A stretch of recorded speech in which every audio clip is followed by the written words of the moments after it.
Hello children, how are you all? Are you all fine? So for class 8, today in grammar, we are going to learn about the verb that is auxiliaries and modals. What is that? Auxiliaries and modals. All of you might have learned in class 7. What is auxiliaries? It is a be verb or helping verb. That is the word auxiliaries is a be verb, that is am, is and are. Am, is and are. These are known as be verbs or auxiliaries or the helping verbs, and these are used for ordinary verbs to make tenses, positive voice, questions and negatives.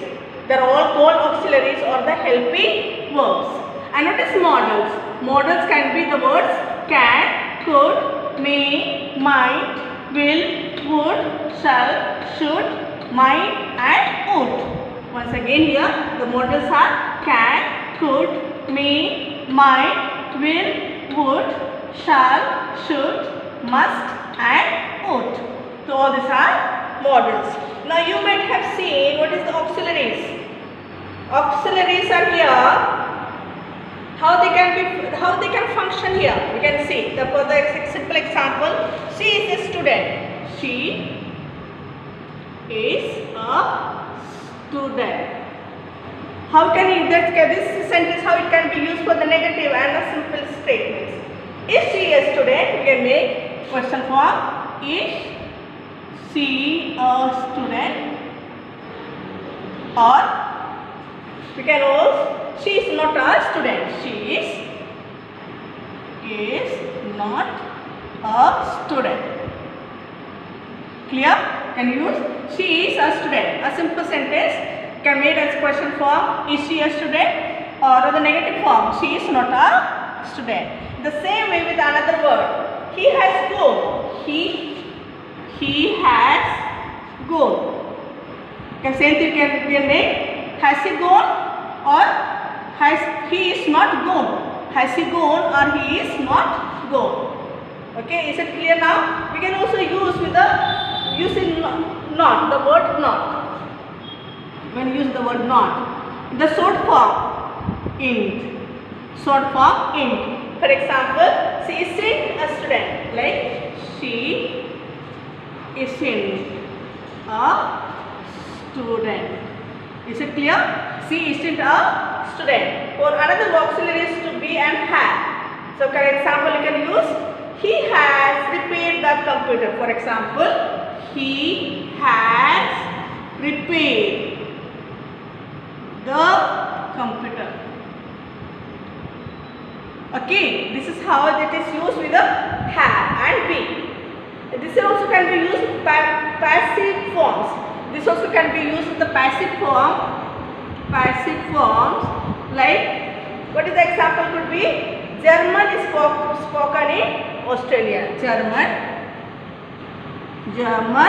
is spoken in where? In Australia. Is it clear? Right? Passive form, it is used German spoken in Australia. Okay, now we can also see that auxiliary is also used with extra force. It is also can be used with extra force. What is extra force? For the examples, you do look sad. You, for example, you see, you do look sad. It is giving you force, like you do look sad. Or I told him not to go. I told him not to go. Not to go. But he went. Is it clear?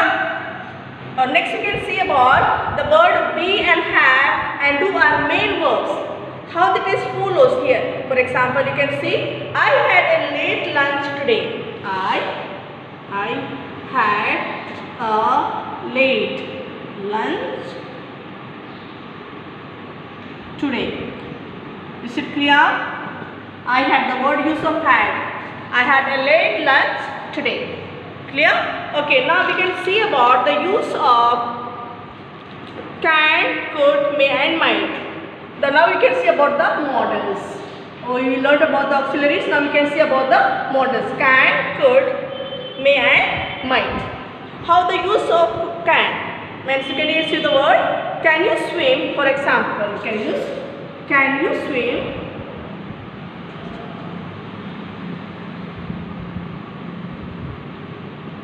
Can you swim? Forming a question with the word can. Or you can use I could not go to the market yesterday.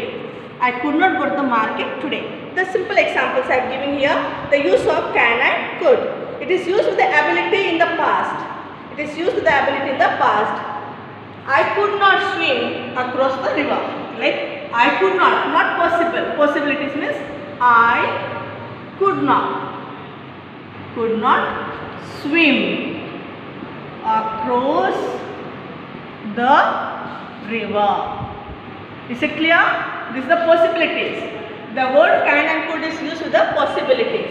Next, with the ability in the past or the possibilities or the asking question. Could I use your phone? Can use asking permission for the course of permission.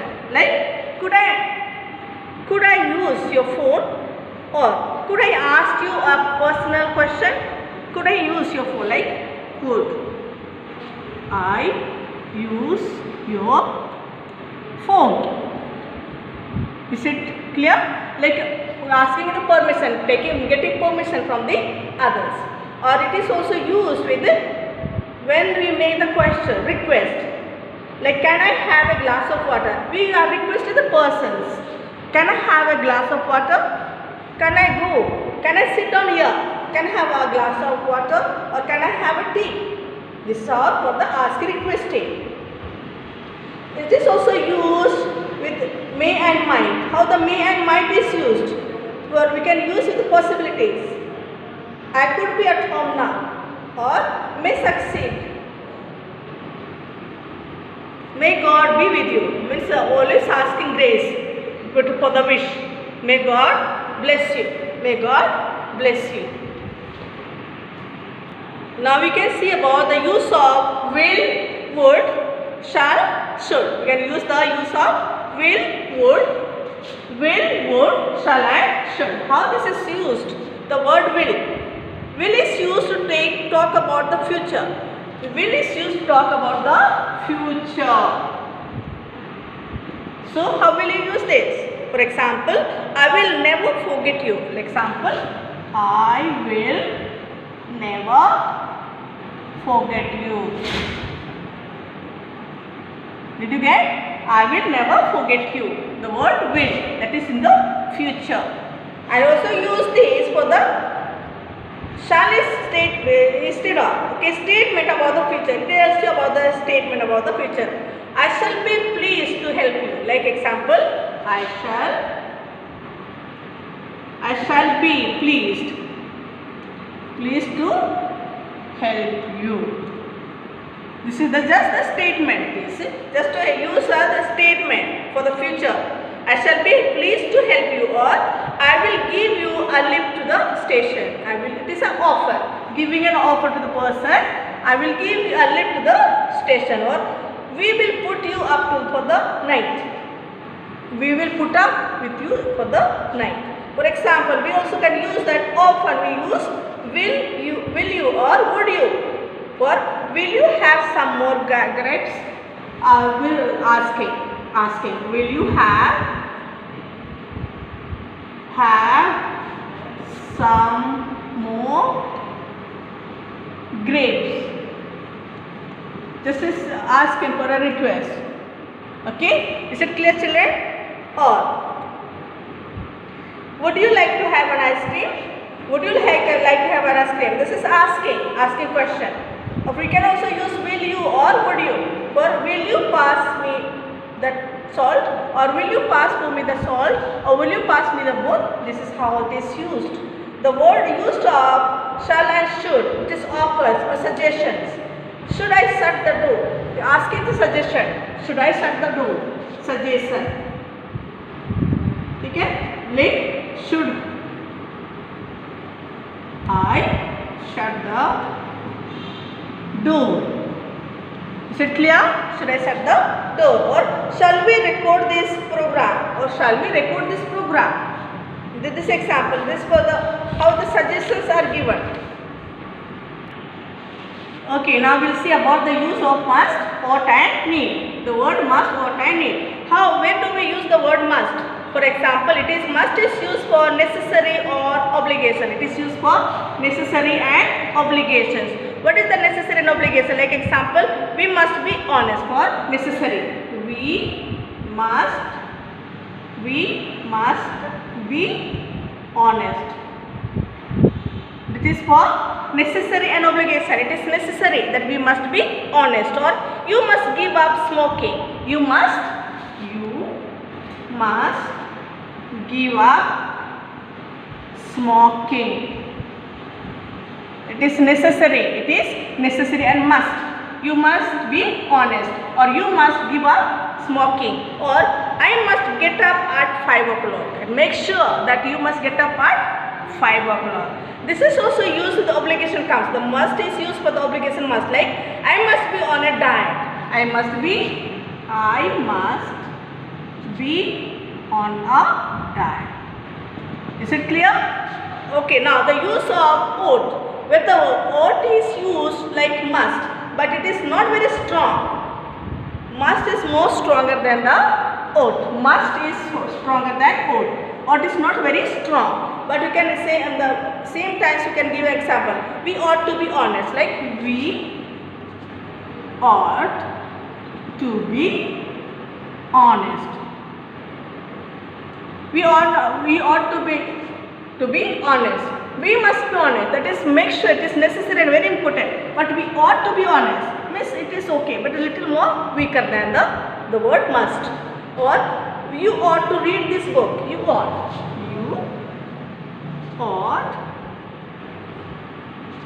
to read this book. Is it clear? Use of ought and must.